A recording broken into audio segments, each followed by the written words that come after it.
নমস্কার বন্ধুরা, আমার হোম কুকিংয়ে আপনাদের সবাইকে স্বাগত। আমার আজকের রেসিপি গরম ভাতের পাতে পরিবেশন করার মতো দুর্দান্ত টেস্টি বরুলি মাছ দিয়ে কচুরলতি। কচুরলতি আমরা কিন্তু অনেক রকমভাবে রান্না করে থাকি, তবে আজকে কিন্তু রান্নার পদ্ধতিটা একটু অন্যরকম।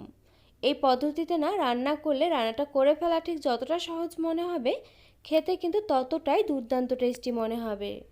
তো এই রেসিপিটি বানানোর জন্য প্রথমে লাগবে আমাদের কচুরলতি, যেটা কিন্তু এখানে আমি নিয়ে নিয়েছি পরিমাণ মতো। লতিগুলোকে কেটে বেছে ধুয়ে নিয়েছি। এরপর নিয়েছি দেখুন এখানে বরুলি মাছ। মাছগুলোকে প্রথমে আমি ম্যারিনেট করে রেখে দেবো। এর জন্য দেখুন এর মধ্যে দিলাম স্বাদ মতো নুন, একই সঙ্গে দিয়ে দিচ্ছি এখানে পরিমাণ মতো হলুদ গুঁড়ো। নুন আর হলুদ গুঁড়ো দিয়ে মাছটাকে প্রথমে খুব ভালোভাবে একটু ম্যারিনেট করে নিতে হবে।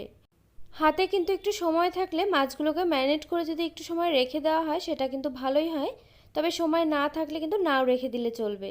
তো এখানে আমার মাছগুলো ম্যারিনেট করে নেওয়া হয়ে গিয়েছে, এগুলোকে আমি রেস্টে রেখে দিচ্ছি কিছু সময়ের জন্য। এরপর আমি লতিগুলোকে সেদ্ধ করে নেব। একটি কড়াতে দেখুন আগে থেকে আমি বসিয়ে দিয়েছিলাম জল, জলটা এখানে অনেকটা গরমও হয়ে গিয়েছিল। এরপর দিয়ে দিলাম এখানে কচুর লতিগুলোকে, একই সঙ্গে দিয়ে দিলাম এখানে আমি বেশ কিছুটা পরিমাণ নুন। নুন দিয়ে এখন আমি কচুর লতিটাকে খুব বেশি না, প্রায় 50% মতো সেদ্ধ করে নেব। এর থেকে কিন্তু বেশি করে সেদ্ধ করে নেওয়ার কোনো প্রয়োজন নেই। এই রেসিপিটি আমি যে পদ্ধতিতে তৈরি করছি, যার জন্য কিন্তু এখানে কচুরলতিটা হালকা করে একটুখানি সেদ্ধ করে নিলেই হবে। আর নুন দিয়ে সেদ্ধ করলে কি হবে, কচুরলতিটা না গলায় ধরবে না। এখানে আমার এগুলো 50% মতো সেদ্ধ করে নেওয়া হয়ে গেলে দেখুন জল থেকে তুলে রাখলাম। এরপর এখানে আমি দেখুন একটি মশলা তৈরি করে নিচ্ছি। প্রথমে দিয়ে দিলাম এখানে হাফ চা চামচ পরিমাণ গোটা জিরে, একই সঙ্গে দিয়ে দিলাম কয়েক কোয়া রসুন, একই সঙ্গে দিয়ে দিলাম এখানে কয়েকটি কাঁচা লঙ্কা। এখন একটু একটু করে জল দিয়ে মশলাটাকে খুব ভালোভাবে একটু মিহি করে আমি বেটে নিচ্ছি। আর এখানে কিন্তু রান্নাটাতে কাঁচা লঙ্কাটা আপনারা ঝাল খেতে ঠিক যেমন পছন্দ করেন সে বুঝেই কিন্তু ব্যবহার করবেন। যদিও বা কচুরলতিটা না একটু ঝাল ঝাল করে রান্না করলে কিন্তু আমার মনে হয় খেতে একটু বেশি ভালো লাগে। আর বন্ধুরা, আমার এই চ্যানেলে কিন্তু আরও অনেক রকম পদ্ধতিতে কচুরলতি রান্নার রেসিপি দেওয়া রয়েছে, আপনারা চাইলে কিন্তু দেখে নিতে পারেন। তো এখানে দেখুন মশলাটা কিন্তু আমার মিহি করে বেটে নেওয়া হয়ে গিয়েছে। এরপর আমি মাছগুলোকে ভেজে নেব।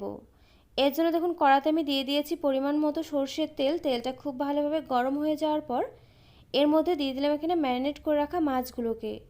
মাছগুলোকে প্রথমে আমি একটা পাশ দেখুন হালকা লালচে করে একটু ভেজে নিয়েছি। এরপর একটু উল্টে পাল্টে নিচ্ছি।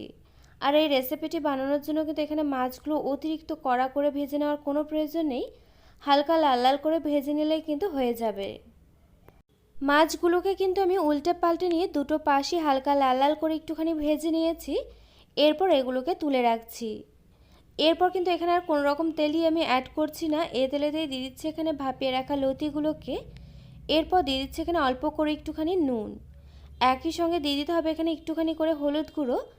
এখন উনুনটা হাই ফ্লেমেতে রেখে 3 থেকে 4 মিনিট সময় ধরে এই লতিগুলোকে নেড়েচেড়ে নিয়ে ভেজে নিতে হবে। আর উনুনের আঁচটা কেন হাই ফ্লেমেতে রেখে ভেজে নিতে হবে সেই কারণটাও আমি বলে দিচ্ছি। যেহেতু এখানে নুন দিয়েছি, একটু সময় বেশি নিয়ে যদি কচুলতিগুলো ভাজা হয় সেক্ষেত্রে কী হবে, এগুলো না অতিরিক্ত সেদ্ধ হয়ে যাবে। তাতে করে কি হবে, পুরো ঘেটে গেলে কিন্তু রান্নাটা খেতে ভালো লাগবে না। লতিগুলো ভেজে নেওয়া হয়ে গেলে আমি তুলে রাখলাম। এরপর দেখুন এই কড়াতে আমি আবারও কিছুটা পরিমাণ তেল অ্যাড করে দিয়েছি।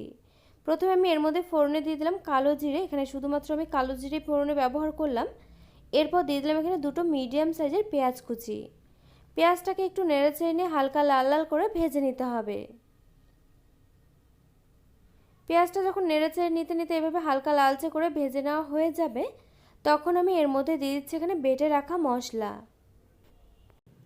এরপর আমি এর মধ্যে সামান্য পরিমাণ একটুখানি করে জলও অ্যাড করে দিলাম। জল অ্যাড করে দিয়ে মশলাটার সঙ্গে পেঁয়াজটাকে আবার একটু নেড়েচেড়ে নিয়ে 2 থেকে 3 মিনিট সময় ধরে একটু কষিয়ে নিচ্ছি।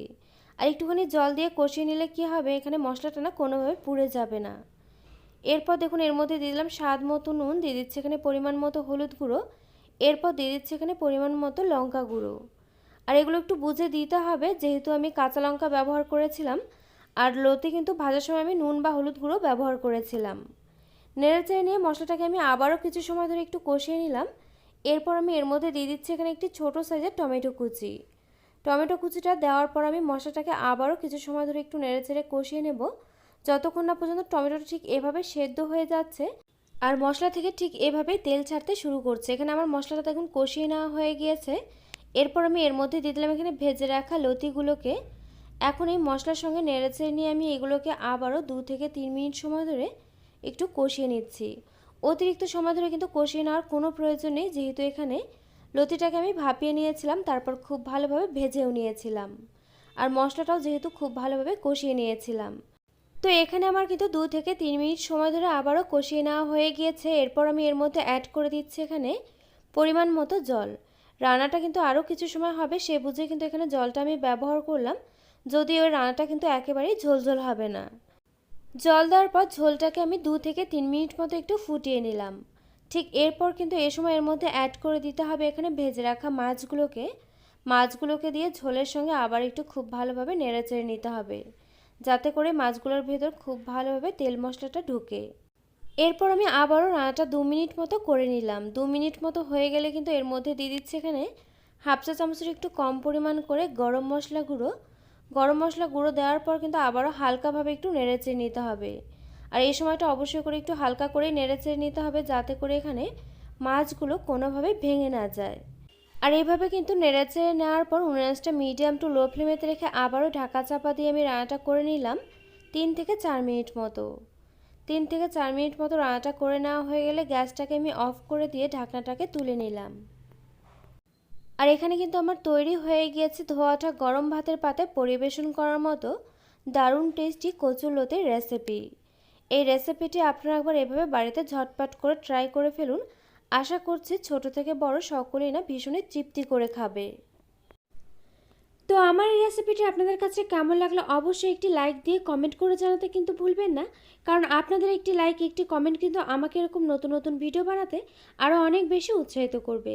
পাশে থাকা বেল আইকন অবশ্যই প্রেস করে দেবেন, এতে করে আমার নিত্য নতুন ভিডিওর আপডেট আপনাদের কাছে পৌঁছে যাবে সবার আগে।